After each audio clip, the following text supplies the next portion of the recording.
what a win. What a win. What a playoff-style win over the Panthers. Will Smith just punched Chris Rock at the Oscars, and you're going to talk to me about hockey? I know it's all you want to talk about, but it's our job. I think it was staged. It was not. Let's go! Ladies and gentlemen, it's a little ridiculous. Good boy. Play all the hits. Left the Toronto Maple Leafs. Let me finish. How am I supposed to go to bed after watching that? I'm quite hyped. With you wherever you are, welcome to LFO. Victory, Puppy Ziggy! What do we say when Radko Gudas gets mad at our water bottle? We say, "Arr! Get mean! Arr!" Yeah, you don't have it in you. It's okay. You're a lover, not a fighter. Well, I hope you enjoy watching this video with what's left of the internet. Leafs win! 5-... we need to do that again. You're right. Leafs win! I need a coconut oil coffee. Leafs win! We'll work on it. 5-2 over the Florida Panthers. The Leafs tweeted out that it was 4-2, and the Leafs were wrong. Matthews scored an empty netter with less than a second left. It counted.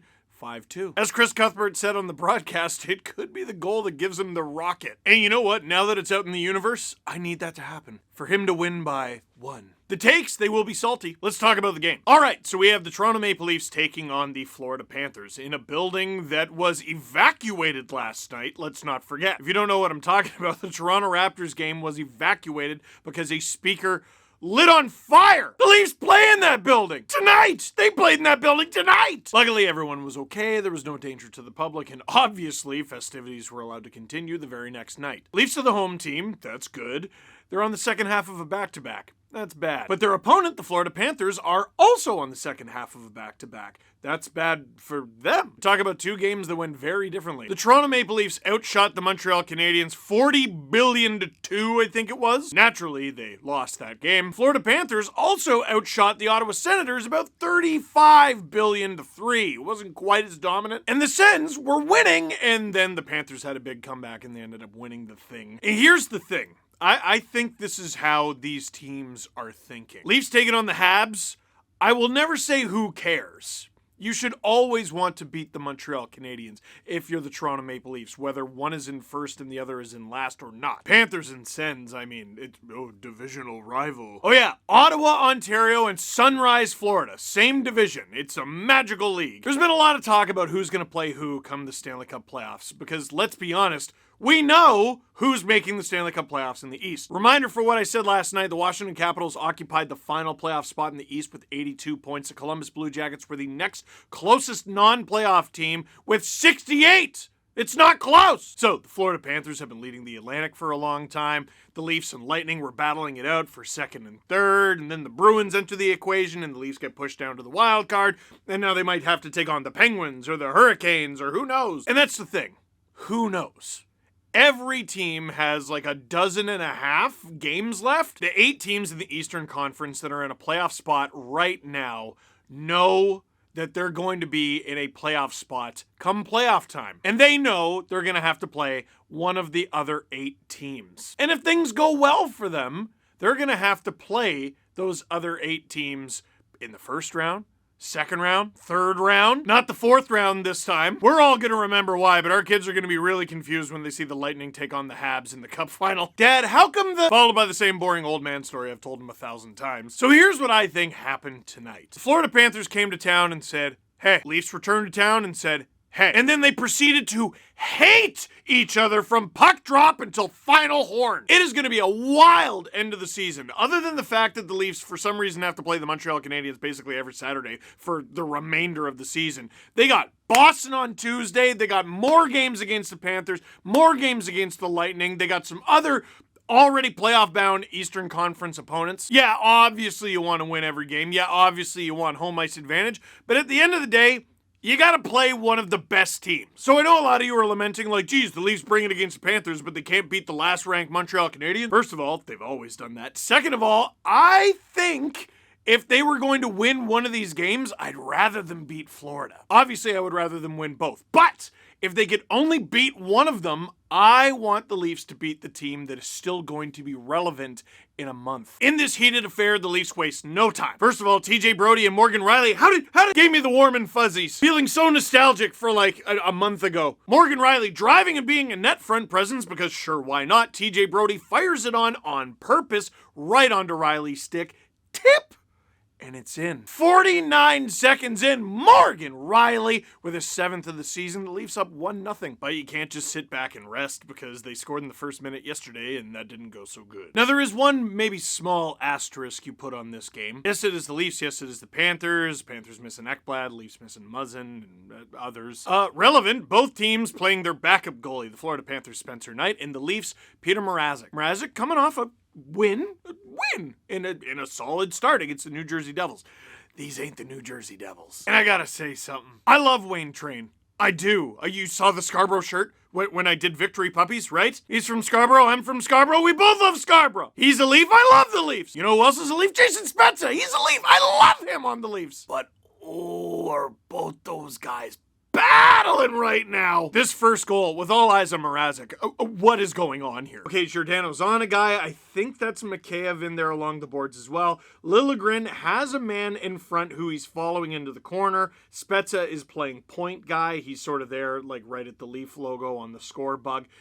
And then there's Wayne Simmonds, just, he's there for sure. And I was getting ready to be like, why are you there? But then this is how it all shakes out. Sam Bennett has the puck. Ilya Bud, what are you doing? Like, Mikheyev's a great player for this team, and he scored a sick goal later in this game that we'll talk about. And, like, he on the penalty kill and everything. But, bro, he just skated away from you. And Wayne, with the most embarrassing part, he falls down. And because of that, he's not able to get over to Brandon Montour, who has this much space. I did think Mrazek was a tad deep in his net, but dude, like, that's a horrible defensive breakdown. And yeah, you need a save. You need a team in front of the goalie as well. That was brutal. And this is what I'm talking about with the attention to detail. They're such a good team, but that's not a playoff performance, that shift.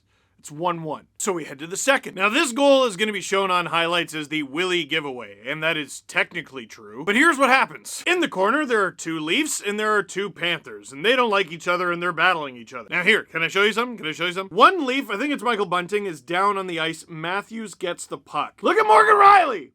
Look at him. Just throw it around.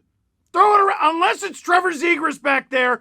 That's the safe play. You got to go back and watch the full sequence because you even see Morgan Riley's whole body language is WTF. And WTF stands for what? The front, because that's where the puck went and it super shouldn't have. Willie gets it and they form a prayer circle around him. Absolute fire drill. Willie ends up screening Peter Mrazek and Ryan Lomberg scores to give the Panthers a 2-1 lead. Another one where I'm like, he was a little deep in his net, but those are 2 just really bizarre, unforced errors, and from, like, pretty good players, too. So now the Leafs gotta come back. Does anyone know how to build a comeback? Hey guys, it's the captain of the Toronto Maple Leafs, John Tavares. I would like to talk to you about my passion for building things, including comebacks in hockey games, but first, I feel like I need to talk about the terrible thing that we all saw on television last night. It is never okay to throw a water bottle just because there's no water in it. And it's definitely not okay to throw 2 water bottles. Radko Gudas is a veteran in this league and should know better. He's played for a bunch of teams. We never played together, but we played against each other a number of times, and that is how I know he's been around so long. And he should they don't tell us not to do that in meetings, but it's implied. Anyway, it's your captain, John Tavares, here to tell you how to build goals and also level your shelf. There's no shelf on this wall because everything's held up by a nail and not a shelf. But you see, the 2 are not that much different. All you need are the correct tools. To score goals, you need a hockey stick. And to level a shelf, you need a level. And the great thing about hockey sticks is they can be both a level and also a hockey stick. To score a goal, you have to have your stick on the ice. Wait, no, I'm left-handed. Method acting. To level a shelf, you need to have your level on the shelf. Oh, but this is so much more difficult with gloves. As indicated by the hockey stick, this picture isn't level at all. Let's fix it. Click. Look at that. Much better. And if you look at the score above my head, snap of the fingers, 2 power play goals from your captain. Well, not your captain. I'm not your leader. You cheer for the team, but like I can't come to the office tomorrow and be like, work harder. You know, that's my job though. I boss around like Austin Matthews and the other people. Where was it? 2 power play goals from your captain, makes it 3-2 for the Toronto Maple Leafs, the team that I'm captain of. If you don't do those things, you won't score goals and you won't have a level shelf picture. I hope you found this video helpful. Please click the like button with your mouse or thumb, depending on device, and then also click subscribe with your mouse also, or your thumb also, depending on your device. Shout out to Emily from the Discord, the SDPN Discord, for most of the script for that John Tavares IKEA bit. I hope you don't mind the creative liberties I took. Johnny Toronto, Captain IKEA, scores 2 goals on the power play to give the Leafs the lead.